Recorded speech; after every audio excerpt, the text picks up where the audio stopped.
ছিল মানে সিলেক্টর হওয়ার আগেও কোচিংয়ে ছিলাম। আপনারা হয়তো জানেন যে আমি 2011-তে খেলা ছাড়ার পরও 3 বছর প্রিমিয়ার লিগে কোচিং করেছি, ন্যাশনাল লিগে ফার্স্ট ক্লাসে হেড কোচ ছিলাম।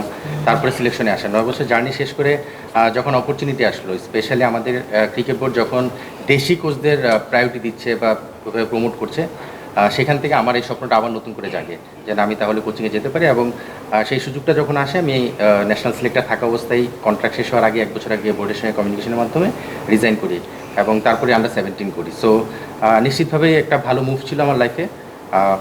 সো সেটার মানে রিফ্লেকশনটা দেখা যাচ্ছে যে ক্রিকেট বোর্ড আমার উপর ট্রাস্ট করছে, যেখানে আন্ডার 19-এর দায়িত্ব দিচ্ছে। নিশ্চিতভাবে এটা আমার জন্য অনেক বড় একটা প্ল্যাটফর্ম।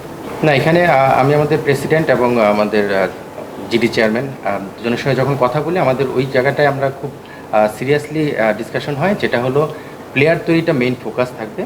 বিকজ আন্ডার 19 শেষ হওয়ার পরে আমরা নেক্সট যদি আমরা ধরি আন্ডার 23 বা এইচপি যেখানেই যাবে প্লেয়াররা, সেখানে যেন বড় রকমের একটা সংখ্যা মানে 5, 7, 10 জন প্লেয়ার যারা ওয়ার্ল্ড ক্রিকেটে রিপ্রেজেন্ট করতে পারবে, এই ধরনের প্লেয়ার তৈরি করাতে ফোকাস থাকবে। সো রেজাল্ট নিশ্চিতভাবেই সেটা করার দিকে নজর থাকবে, বাট মূল ফোকাসটা থাকবে কোয়ালিটি প্লেয়ার বা ইন্টারন্যাশনাল লেভেল প্লেয়ার তৈরির জন্য যে প্রসেসটা মেনটেন করা, সেটা ইনশিওর করা। সো তার সঙ্গে রেজাল্ট সময় বলে দেবে।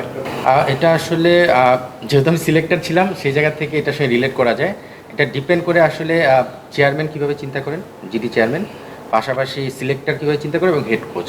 সো এটা কম্বাইন্ড একটা ডিসিশন। এটা এই মুহূর্তে যে হেড কোচ আমি আসলে ডিসিশনটা দেওয়া খুব টাফ, বাট নিশ্চিতভাবে আমরা যখন সিলেকশন ক্রাইটেরিয়াতে বসবো, তখন সিলেক্টর থাকবেন, আমি হেড কোচ হিসেবে হয়তো সেখানে প্রেজেন্ট থাকবো, চেয়ারম্যান থাকবেন, আমরা মিলে ডিসাইড করবো যে আমরা আসলে কোন প্রসেসে যাব। বাট নর্মালি আমাকে যদি পার্সোনালি বলা হয়, আমি অনেক প্রেফার করি যে একজন যদি একটা এক্সপোজার পেয়ে যায়, তাকে হয়তো সেই জায়গাটা আবার নতুনভাবে চিন্তা না করে নতুন কাউকে প্রমোট করাটা মনে বুদ্ধিমানের কাজ হবে। সো এটা ডিসিশন সময় বলে দিবে।